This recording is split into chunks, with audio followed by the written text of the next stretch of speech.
الشيطان الرجيم بسم الله الرحمن الرحيم إن الله وملائكته يصلون على النبي يا أيها الذين آمنوا صلوا عليه وسلموا تسليما اللهم صل على سيدنا محمد وعلى آل سيدنا محمد وبارك وسلم عليه۔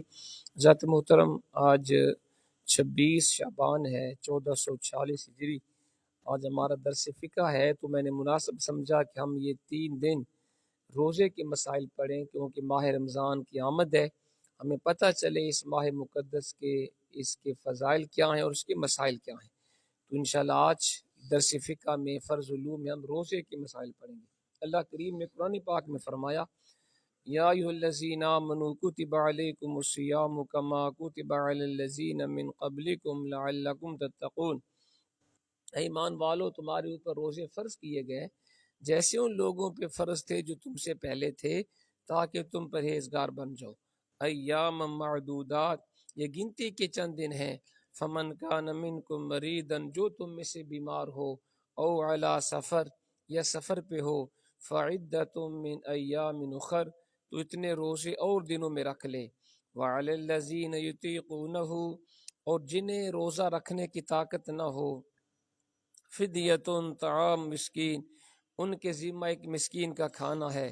فمن تطوع خیرا فهو خیر اللہ، جو اپنی طرف سے نیکی زیادہ کرے اس کے لیے زیادہ بہتر ہے۔ وان تصوموا خیر لکم ان کنتم تعلمون، اور تمہارا روزہ رکھنا ہی تمہارے لیے بہتر ہے اگر تم جانتے ہو۔ یہ سورہ بقرہ کی آیت نمبر 183 اور 184 ہے۔ اس آیت میں روزوں کی فرضیت کو بیان کیا گیا۔ اب روزے کا معنی کیا ہے؟ شریعت میں روزہ کہتے ہیں صبح صادق سے غروب آفتاب تک روزے کی نیت سے کھانے پینے اور ہم بستری سے انسان روکا رہے، یہ روزے کا معنی ہے۔ روزہ بہت قدیم عبادت ہے۔ اس آیت میں فرمایا گیا جیسے تم سے پہلے لوگوں پہ روزے فرض کیے گئے تھے، تمہاری اوپر بھی اسی طرح فرض ہوئے۔ اس سے معلوم ہوتا ہے کہ روزہ بہت قدیم عبادت ہے۔ حضرت آدم علیہ السلام سے لے کر تمام شریعتوں میں روزے فرض ہوتے چلے آئے ہیں۔ اگرچہ گزشتہ امتوں کے روزوں کے دن اور احکام ہم سے مختلف رہے ہیں، لیکن روزہ ہر شریعت میں رہا۔ یاد رہے رمضان کے روزے 10 شعبان 2 ہجری میں فرض ہوئے تھے۔ احادیث مبارکہ میں روزے کی فضیلت، نبی پاک علیہ الصلوۃ والسلام نے فرمایا آدمی کے ہر نیک عمل کا بدلہ 10 سے 700 گنا تک دیا جاتا ہے۔ اللہ پاک نے فرمایا سوائے روزے کے، روزہ میرے لیے ہے اور اس کی جزا میں خود دوں گا، کیونکہ بندہ اپنی خواہش اور کھانے کو صرف میری وجہ سے چھوڑ دیتا ہے۔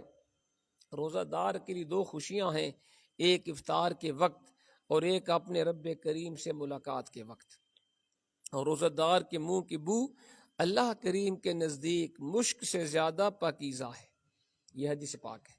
اگر بندوں کو معلوم ہوتا کہ ماہ رمضان کیا ہے تو سرکار فرماتے میری امت یہ تمنا کرتی کاش پورا سال ہی رمضان ہوتا۔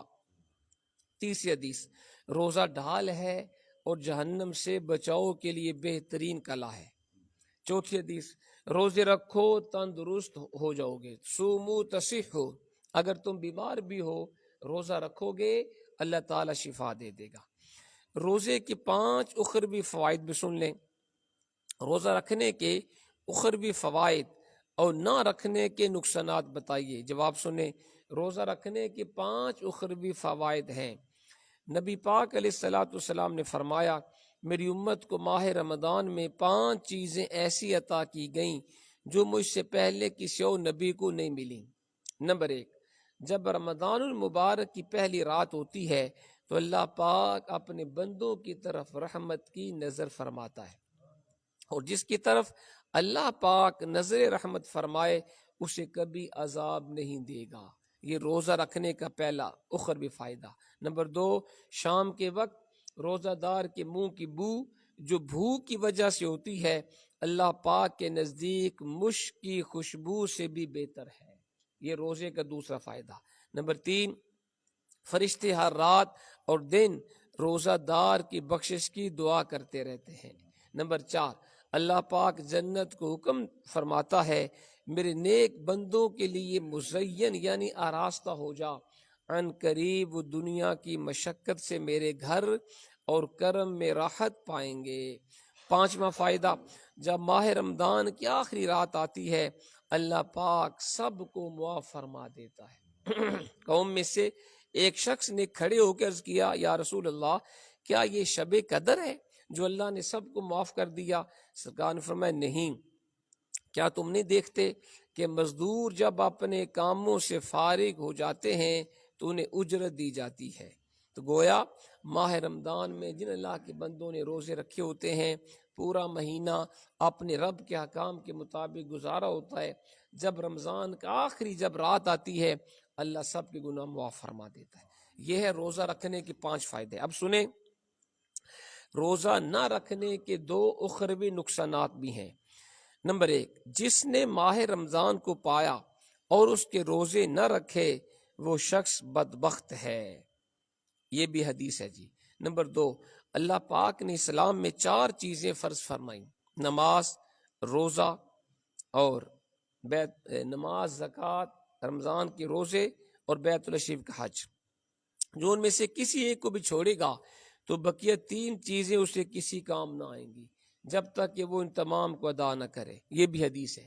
اسے پتہ چلا کہ نماز، روزہ، حج، زکوٰۃ یہ 4 اسلام کے ارکان ہیں، یہ چاروں جو عمل کرے گا اس کو ثواب ہوگا۔ کسی نے ایک کیا باقی 3 چھوڑے تو پھر اس کو باقیوں کا بھی ثواب نہیں ملے گا۔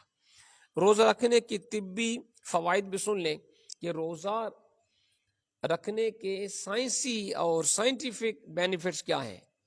روزہ رکھنے سے شوگر کنٹرول ہوتا ہے جی، شوگر کا مریض روزہ رکھے انشاءاللہ شوگر کنٹرول رہے گی۔ نمبر 2، دل کی گھبراہٹ دور ہوتی ہے۔ نمبر 3، ذہنی ڈپریشن اور نفسیاتی امراض کا خاتمہ ہوتا ہے۔ نیز معدے، جگر اور پٹھوں کے امراض میں افاقہ ہوتا ہے روزہ رکھنے سے۔ روزے کے دوران خون کی مقدار میں کمی ہو جاتی ہے، اس کی وجہ سے دل کو انتہائی فائدہ مند آرام پہنچتا ہے۔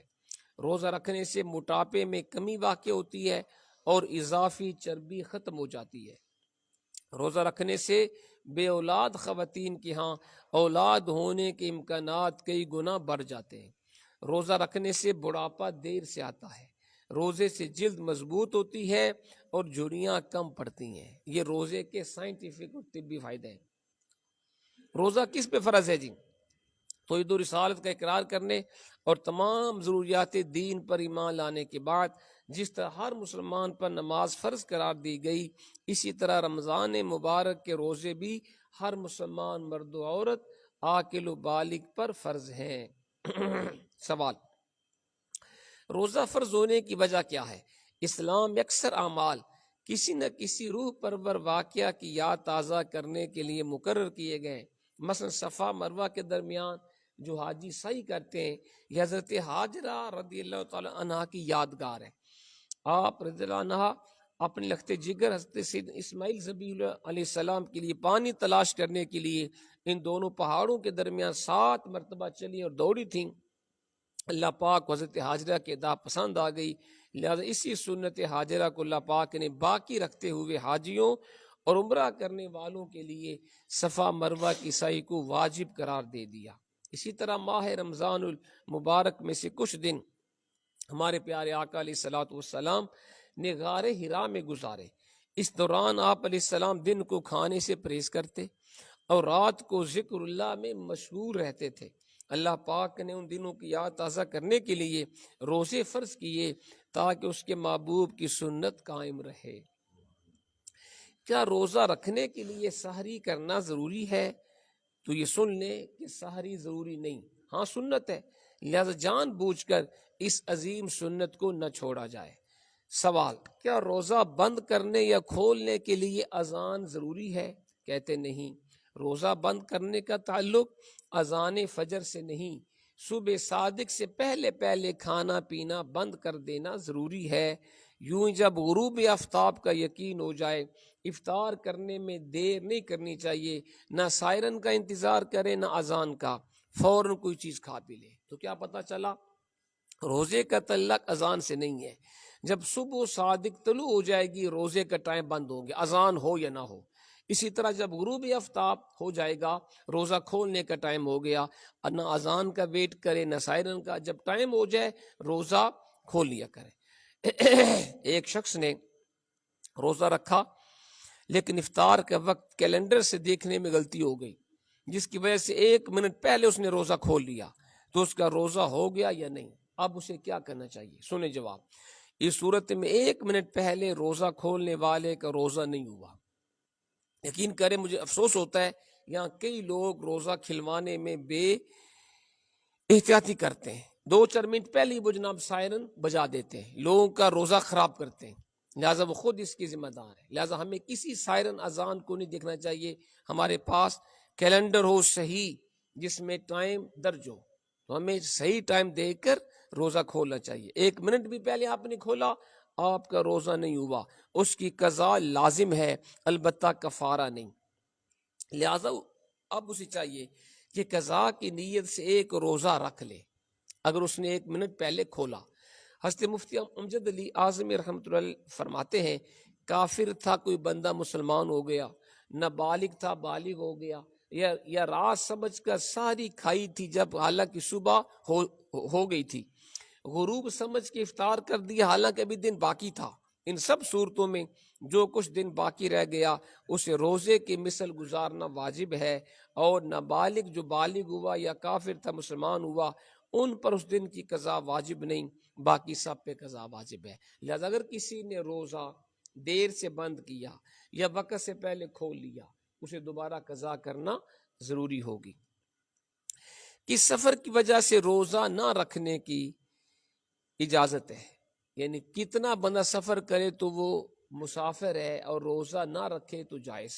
اعلی حضرت رحمۃ اللہ علیہ کی تحقیق کے مطابق شرعاً سفر کی مقدار 57.5 میل تقریباً 92 کلومیٹر ہے جی۔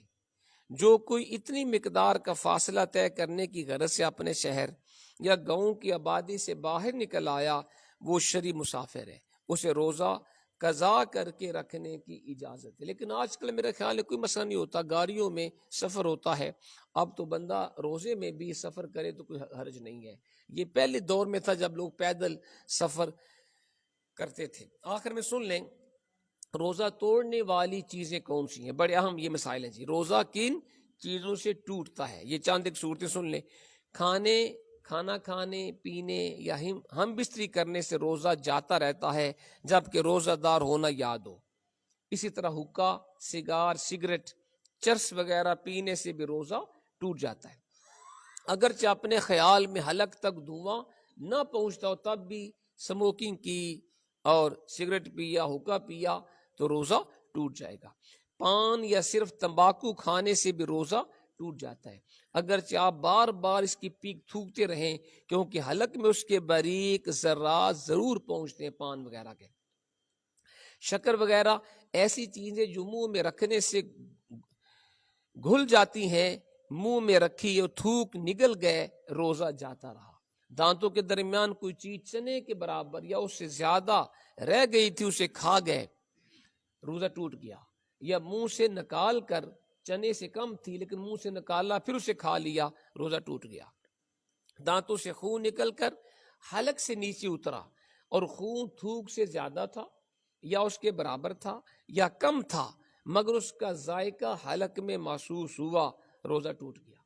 اور اگر خون کم تھا، مزہ بھی حلق میں محسوس نہیں ہوا تو روزہ نہیں ٹوٹا۔ روزہ یاد رہنے کے باوجود حکنا لیا کسی نے، یہ دوا ہوتی ہے جی خاص، یا ناک کے نتنوں سے دوائی چڑھائی روزہ ٹوٹ گیا۔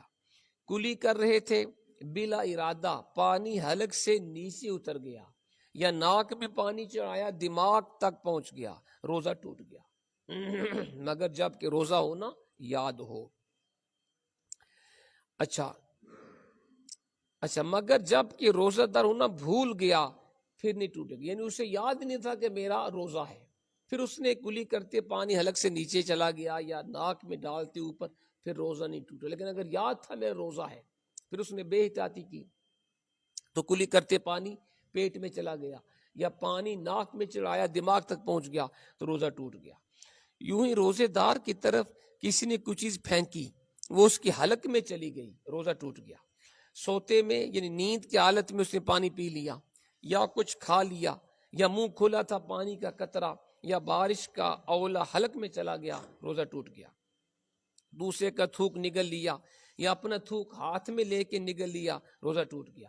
منہ میں رنگین ڈورا وغیرہ رکھا جس سے تھوک رنگین ہو گئی، پھر وہی رنگین تھوک نگل گئے، روزہ جاتا رہا۔ یہ چند صورتیں ہیں جن سے روزہ ٹوٹ جاتا ہے۔ انشاءاللہ کل بھی یہی مسائل پڑھیں گے۔ اللہ تعالی ہمیں عمل کی توفیق عطا فرمائے۔